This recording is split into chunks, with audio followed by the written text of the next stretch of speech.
ये कहानी और इसके सभी पात्र पूरी तरह काल्पनिक हैं। किसी भी वास्तविक व्यक्ति या घटना से इसका कोई संबंध नहीं है।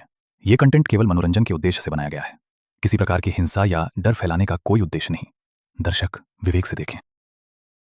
रात बिल्कुल थमी हुई थी, जैसे पूरी दुनिया ने सांस रोक ली हो।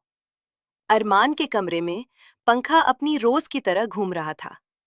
Click, click, click. वो आवाज हर रात आती थी, लेकिन आज कुछ अलग लग रही थी। अरमान की आंखें खुल गईं। घड़ी पर समय था 2:17। कमरे में चांदनी फैली थी, लेकिन दिल में अजीब सा भारीपन था। कोई है क्या? और तभी पंखा रुक गया। पूरी दुनिया जैसे म्यूट हो गई।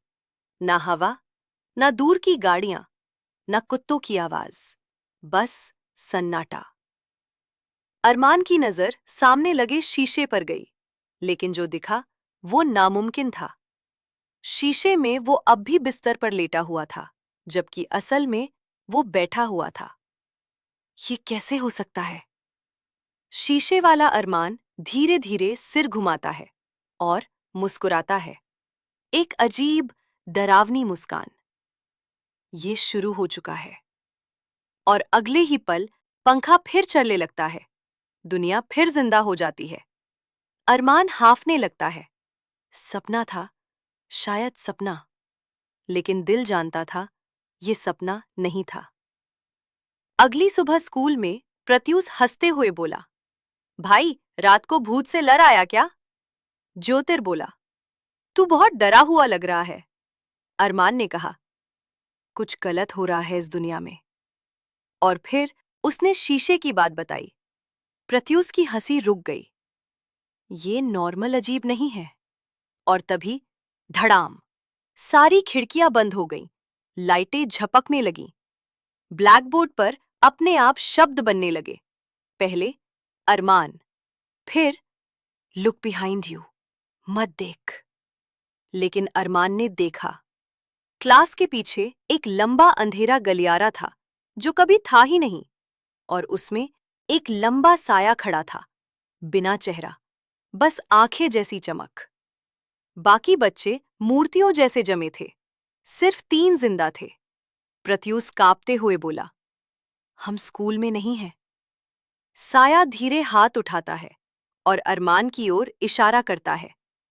तुमने दरारें देख ली हैं, अब सच देखना पड़ेगा। दीवारें लहराने लगती हैं, जमीन मुड़ने लगती है। भागो! तीनों दौड़ते हैं। सब कुछ टूटता सा लगता है। और फिर सब सामान्य। टीचर पढ़ा रहे हैं, बच्चे हंस रहे हैं। सबने एक दूसरे को देखा। सबने देखा था। फोन वाइब्रेट हुआ। अनजान नंबर से मैसेज आया, welcome to the broken layer, you were never suppose to wake up. फिर, द वॉचर इज कमिंग। खिड़की के बाहर वही साया खड़ा था, देखता हुआ, मुस्कुराता हुआ। दुनिया सामान्य दिख रही थी, लेकिन अब अरमान जान चुका था, सच बहुत डरावना है। उस दिन के बाद सब कुछ सामान्य दिखता था, लेकिन अब कुछ भी सामान्य नहीं था। अरमान जहां भी जाता, उसे लगता कोई देख रहा है। स्कूल के गलियारों में, खिड़कियों के शीशों में, पानी की सतह में, हर जगह। और हर बार वो साया, कभी पूरा नहीं दिखता, बस एक परछाई। प्रत्युष बोला, अगर ये सब हमारा दिमाग नहीं है, तो ये कोई सिस्टम है, जैसे कोई गेम जिसमें हम जाग गए हैं। ज्योतिर ने मुट्ठी भींची। और जो हमें खेल रहा है, वो भगवान नहीं है, कुछ और है। तभी अरमान का फोन फिर वाइब्रेट हुआ। अनजान आवाज ने कहा, do you feel the eyes yet? अनजान आवाज ने कहा, एवरी लेयर इज ब्रेकिंग। अरमान ने धीरे कहा, ये हमसे बात कर रहा है।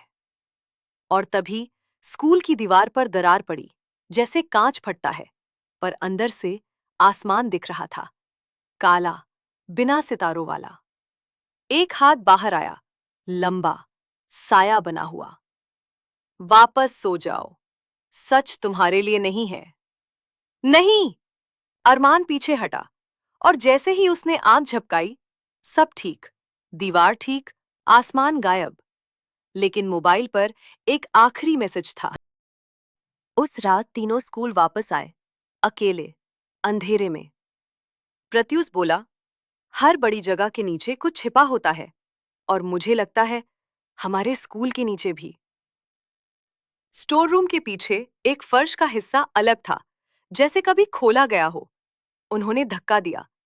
नीचे सीढ़ियां थीं, बहुत पुरानी, बहुत गहरी। दीवारों पर स्क्रीन लगी थी, हजारों स्क्रीन, हर एक में लोग, शहर, घर, पूरी दुनिया। ज्योतिर फुसफुसाया, ये निगरानी है? प्रत्यूष कांपते हुए बोला, नहीं, ये सिमुलेशन है। अरमान की स्क्रीन पर उसका कमरा दिख रहा था, उसकी माँ, उसका बिस्तर, सब लाइव।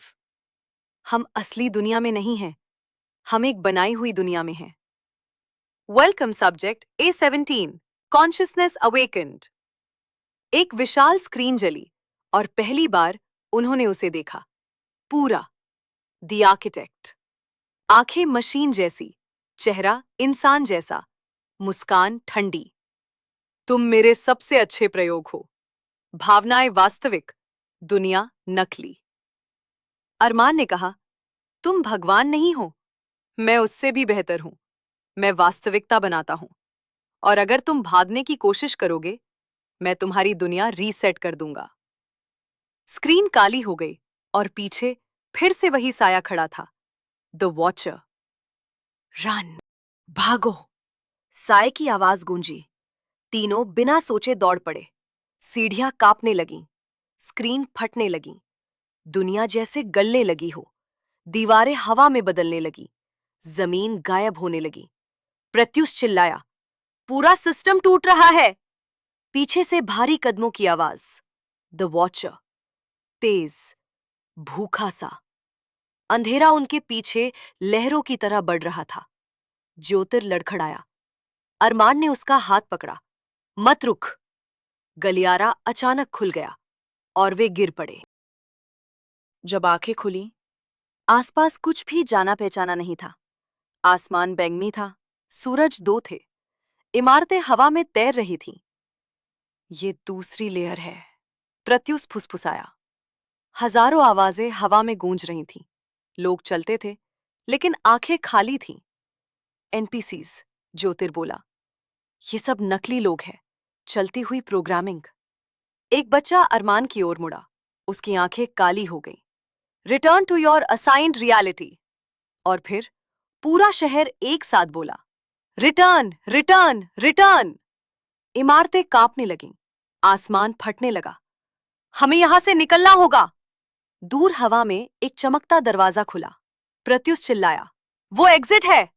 लेकिन तभी द आर्किटेक्ट की आवाज गूंजी, तुम बहुत दूर आ चुके हो, अब वापस नहीं जाओगे। आकाश में उसका विशाल चेहरा उभरा, पूरा संसार कांप उठा। तुम सच चाहते थे, अब सजा पाओगे। दरवाजा धीरे बंद होने लगा और पीछे द वॉचर बहुत पास था, बहुत, बहुत पास। दरवाजा बंद हो रहा था। द वॉचर बस कुछ कदम दूर था। उसकी परछाई अरमान पर गिर रही थी। ज्योतिर चिल्लाया, अरमान, कुछ करो! अरमान की आंखों में आंसू आ गए, डर से नहीं, गुस्से से।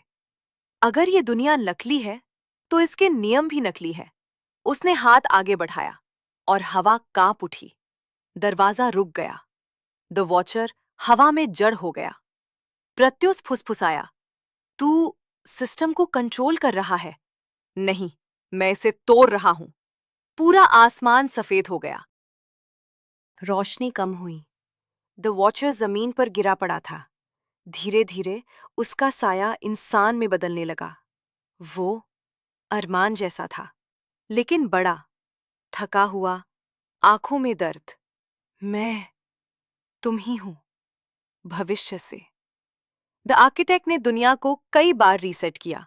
हर बार तुम लड़ते रहे, हर बार हारते रहे, और हर हार के बाद मैं बनता गया, सिस्टम का भूत, निगरानी करने वाला, मैं तुम्हें जगाने आया था, मारने नहीं। अरमान की आंखें भर आईं। तो मैं हमेशा लड़ता रहा और इस बार जीतूंगा। आसमान फटा। द आर्किटेक्ट प्रकट हुआ। पूरा संसार उसके चारों ओर घूमने लगा। तुम एक प्रोग्राम हो, मैं तुम्हारा निर्माता हूं। नहीं, हम इंसान हैं, तुम सिर्फ जेलर हो। हवा आग बन गई, इमारतें टूटने लगी, समय रुकने लगा। अरमान ने दोनों हाथ उठाए, सारी लेयर्स एक एक करके टूटने लगीं। तुम सिस्टम गिरा रहे हो। यही मकसद है। जब आंखें खुली, अरमान अपने कमरे में था। पंखा घूम रहा था। सुबह की धूप अंदर आ रही थी। फोन बजा। प्रत्युष का कॉल। ज्योतिर की आवाज पीछे से आ रही थी। सब असली था, लेकिन इस बार दुनिया जीवित लग रही थी, सच्ची। द वॉचर चला गया था। द आर्किटेक्ट मिट चुका था। अरमान ने खिड़की से आसमान देखा, नीला, साफ। आज पहली बार डर नहीं था, क्योंकि अब इंसान आजाद थे।